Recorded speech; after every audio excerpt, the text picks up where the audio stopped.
After hearing the Raila, Odinga and Karua presidential petition for 3 days from Wednesday to Friday, the 7-judge bench of the Supreme Court retired to draw a verdict based on 9 key issues raised from the consolidated petition. Here is a summary of what the bench will rely on in making a determination on the petition. Eyes will be focused on the Chief Justice Martha Koome-led 7-judge bench on Monday for the much-awaited verdict on the disputed presidential election. We will deliver our judgment on Monday the 5th, but we'll give you notice indicating the exact time when that will be done. It will definitely be on Monday. The bench is expected to make a determination on whether to annul or affirm the election of President-elect William Ruto as head of state based on 9 issues singled out by the court. Among them is whether there was interference with uploading and transmission of Form 34A from polling stations to the IEBC public portal, and whether the declared president-elect attained 50% plus 1 vote of the vote cast in accordance with Article 138, subsection 4 of the Constitution. The judges will attempt to establish whether the IEBC website was compromised and if there was any interference with the transmission of results forms. We came across ballot boxes that did not have original or carbon copies of Form 34As.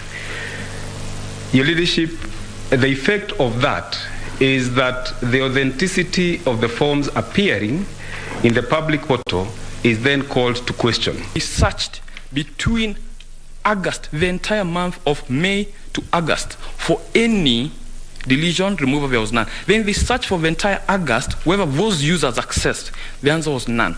I will adopt this report in entirety, see for maybe a few comments I would have, but that's bickering over the minute time, my lord. Thank you very much.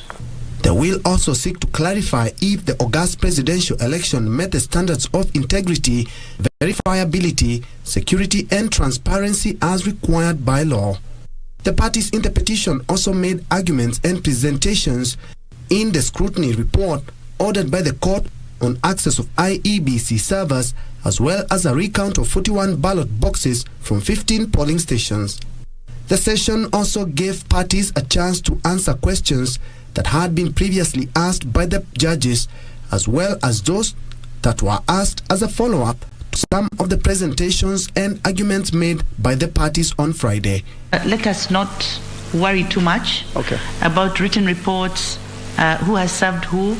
You're letting the court know what you think of the exercise so that we can take those submissions into consideration, and that should apply to all the other parties. The court will deliver a judgment on Monday as required by law, which is within 14 days since filing of the presidential petition. We thank you most sincerely for all the time and effort that you have put, and your patience, and putting up with some of our not very honorable conduct. We apologize for that, and we wish you good deliberations. Thank you. For Sunday Express, I'm Ben Troy Njue.